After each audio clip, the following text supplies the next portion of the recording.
Rebonjour messieurs, Cyril, j'espère Bonjour. que tu vas bien. Donc tu diriges la société Conception Urbaine en Auvergne. Je pense que les gens dans la salle de toute façon te connaissent, puisque tu as gagné une médaille d'or l'an dernier au séminaire technique, au challenge de l'habitat innovant de Riga, non je rigole, de Lisbonne. C'est dans la catégorie territoire et ville durable. Pour un projet qui s'appelle les Rives de la Monne, donc on le voit s'afficher à l'écran. Est-ce que déjà tu peux nous reparler de ce projet et nous remettre un peu dans le contexte ? Oui, merci Julien. Donc les Rives de la Monne, c'était un projet dans la philosophie première, c'était déjà comment réaménager autrement l'habitat en zone C du zonage Pinel. Pourquoi la zone C ? Tout simplement parce que c'est la zone qui est la plus étendue en France, près de 90%. Et c'est la zone où on a la maison individuelle qui est reine comme logement. Or, la maison individuelle, c'est à la fois le logement qui est le plus plébiscité par les ménages français, mais également le logement qui est le plus critiqué par la communauté urbanistique en ce qu'il serait un non-sens environnemental. Donc l'idée, c'était de travailler sur un projet qui se focaliserait sur à la fois une sobriété foncière, travailler sur de la densité, mais également apporter un vrai appui à la biodiversité. Donc pour ça, le but, ça a été de travailler sur une requalification de friches industrielles, mais de le faire sans aucune aide extérieure pour en faire une opération duplicable. Ok, et donc tel que tu le présentes, le projet, moi je trouve qu'il répond parfaitement à toutes les politiques publiques, tout ce qu'on veut localement au niveau politique. Yann, tu peux nous rappeler rapidement ces politiques, quelles sont-elles ? Elles sont multiples. On a, vous pouvez passer si vous voulez. Vous pouvez passer les slides si vous voulez.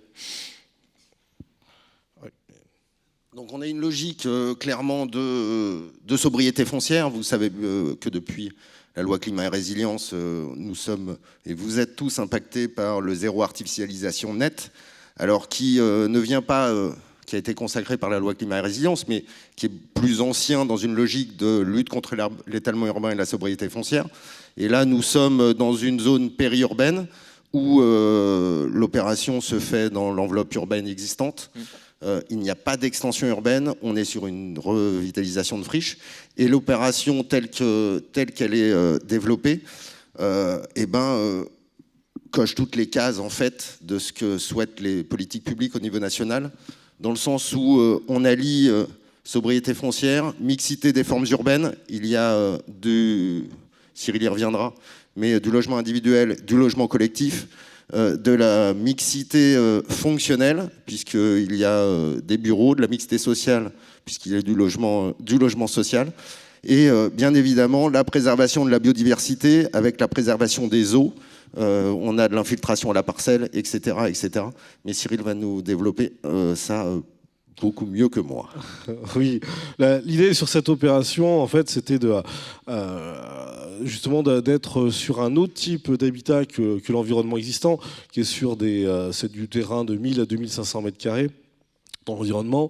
Et donc là, le but du jeu, c'était de travailler sur une mixité de fonctions, comme le dit Yann, d'avoir une vraie, je dirais, politique environnementale, également de requalifier tous les matériaux existants pour avoir un bilan carbone optimal. Donc là, en fait, on reprend tous les matériaux des dalles, des structures de chaussées, de voiries existantes. Le tout permettait également de financer des réserves naturelles. Donc en fait, une opération super vertueuse, comme on veut, mais des blocages quand même. Oui, alors des blocages qui ont été assez inattendus. En fait, j'ai été un peu le dommage collatéral d'un effet ciseau entre d'un côté un élu un maire, on va dire, qui trouvait l'opération qui dérivait d'une manière trop dense. En fait, lui, ce qu'il aimait, c'était la densité qu'il y avait sur sa commune, c'est-à-dire des très grands terrains. Sauf que ça, il le disait en privé et jamais dans des réunions quand il y avait d'autres intervenants. Et de l'autre côté, effet ciseau, un chargé de mission de la communauté de communes en charge du PLUI, qui, lui, depuis qu'il y avait eu la fameuse phrase « la maison individuelle est un non-sens environnemental », s'était senti investi d'une mission anti-maison individuelle et donc aurait souhaité qu'il n'y ait que du collectif. Sauf faire que du collectif en zone C du zonage Pinel, on frise l'utopie pour ne pas dire l'impossibilité. Donc ce double blocage a abouti à une situation où on avait un projet de PLUI qui, pour le coup, est assez atypique, c'est-à-dire qui bloque cette requalification de friche, qui est le seul projet sur toute la communauté de communes, tout en permettant en parallèle des extensions d'urbanisation sur des terres agricoles et naturelles. En bref, l'exact opposé de ce qui nous est demandé dans les politiques nationales. Et donc ça a donné un sursis à statuer à l'encontre de mon permis d'aménager. Alors pour des motifs, oui, des motifs surprenants. Surprenant, c'est le mot diplomate. J'irai avoir d'autres mots, mais en termes juridiques, les fondements étaient particulièrement contestables. C'est-à-dire que le sursis à statuer se base sur le fait qu'ils veulent mettre une zone 2AU sur le site. Alors pour rappeler, la zone 2AU, c'est des zones d'urbanisation à long terme sur des secteurs qui sont non urbanisés et surtout non équipés ni en réseau ni en voirie, ce qui n'est absolument pas le cas du site. Nous, on est sur un site qui est complètement artificialisé. Il y a des réseaux aux abords, dans la parcelle, les voiries également. On est en pleine zone urbaine. Et puis également, le projet de PLUI prévoyait sur un petit secteur une zone naturelle pour préserver des potentiels réservoirs de biodiversité. Là, c'est pareil, des réservoirs de biodiversité sur des friches industrielles, c'est peut-être pas l'endroit le plus intéressant.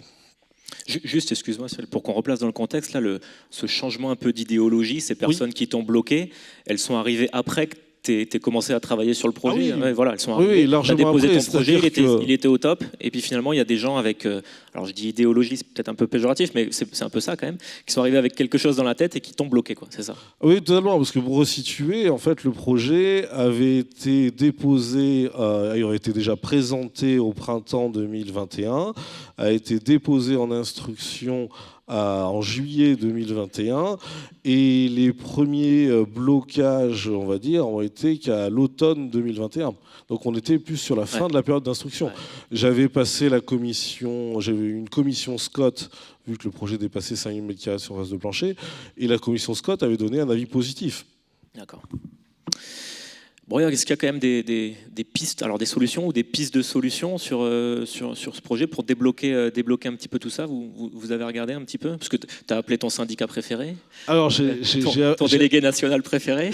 J'ai appelé mon syndicat préféré. Alors, à la fois le Pôle Habitat, et il faut le souligner aussi, j'ai un soutien total et entier de la FFB régionale, la présidente régionale, et je la remercie, et d'un soutien sans faille là-dessus.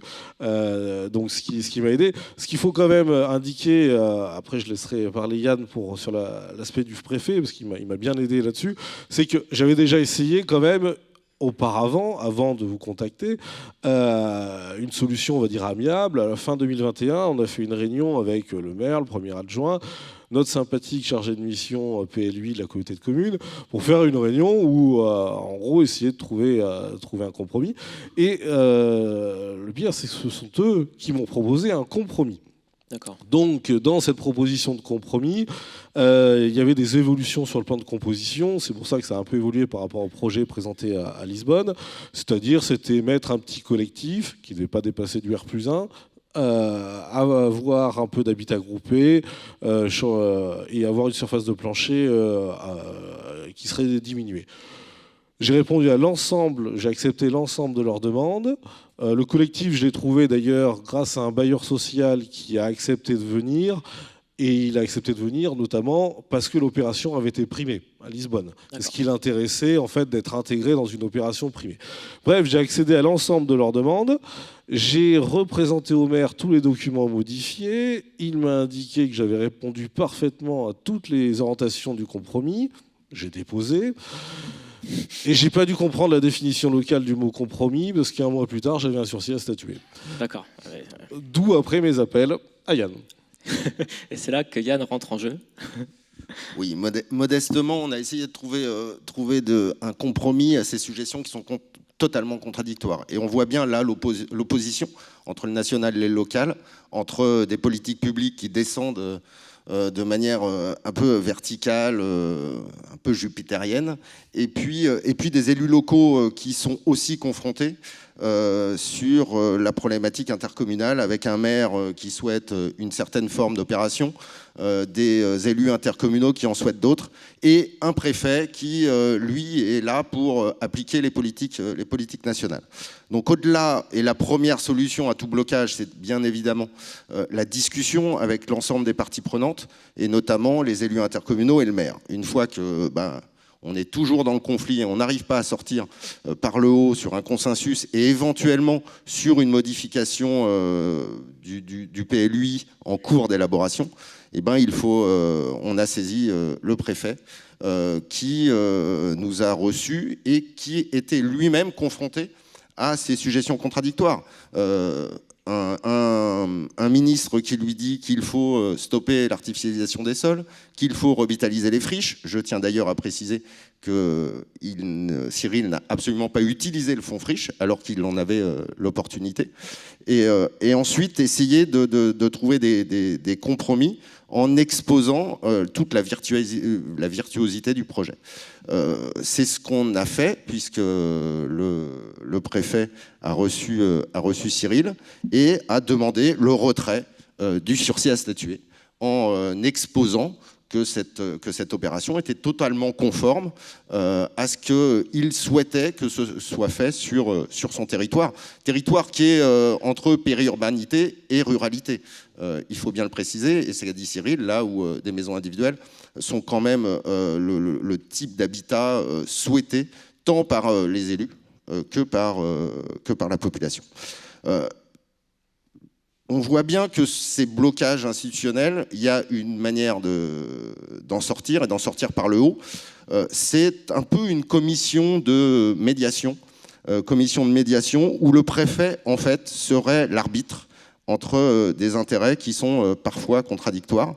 Et on est totalement dans le sens de ce qui a été développé dans le cadre de la commission sur la relance durable de la construction de logements, mise en place en 2021 par la ministre Emmanuelle Wargon, qui avait donné mission à François Rebsamen, maire de Dijon, et maire bâtisseur, de faire un certain nombre de propositions pour relancer la construction de logements neufs. Et dans le tome 2 de ces propositions, une proposition portée par la FFB, c'était de dire, quand il y a des situations de blocage, il faut que le préfet prenne la main et puis reçoive l'ensemble des parties prenantes et essaye de trouver un consensus pour faire sortir ces projets vertueux. On n'arrête pas de nous dire il faut que vous fassiez plus de densité. Quand on fait de la densité, on nous la reproche. Il faut éviter de faire de l'extension urbaine et notamment les opérations d'aménagement sont plus faciles à élaborer sur l'extension sur des terres agricoles. Et là, on est dans l'enveloppe urbaine existante. Donc il y avait effectivement toutes les solutions pour éviter ce blocage. Le préfet a joué son rôle. Reste à voir maintenant si l'élu souhaite toujours bloquer ou pas, et dans ce cas-là, il y a d'autres solutions, et notamment une solution qui n'est pas souhaitée par les opérateurs, qui sont toujours frileux à saisir le juge administratif. Néanmoins, dans cette situation, il y a ce sujet du juge administratif, et là aussi, une évolution législative est souhaitée. Toujours dans le cadre de la commission Rebsamen, nous avons porté des propositions visant à accélérer le traitement des recours contentieux. Alors ça a déjà été fait dans les années précédentes, notamment sur les recours contre des autorisations d'urbanisme qui auraient été délivrées. Mais là, on souhaite que la même chose soit faite, et notamment pour répondre à la problématique de Cyril, à savoir accélérer le traitement des recours contre des refus d'autorisation d'urbanisme qui se multiplient depuis maintenant 2 ans, et puis sur les retraits aussi des autorisations administratives faites par les élus ou par les préfets. Ok, donc là, Cyril, pour conclure, là, du coup, l'état des lieux et la suite là, que tu envisages, qu'est-ce qu'elle est ? Eh bien, l'état des lieux, j'ai affaire quand même à des personnes qui sont très joueuses, parce que le maire a retiré son arrêté suite à la mise en demeure du préfet pour en remettre un deuxième qui est le copier-coller du premier. Il a changé juste 2 virgules. D'accord. Donc j'ai ressaisi le préfet et en parallèle j'ai saisi également le tribunal administratif. La porte de sortie par contre elle est plus, d'où l'intérêt aussi du préfet, sur le PLUI, parce que le sursis à statuer est uniquement basé sur le PLUI. Si le PLUI est illégal à cause de ça, c'est 27 communes qui risquent de plus avoir de PLUI. Donc l'idée c'est de mettre également plus d'intervenants, d'autres élus autour de la table pour sortir par le haut à la fois sur cette opération et sur le PLUI. Ok.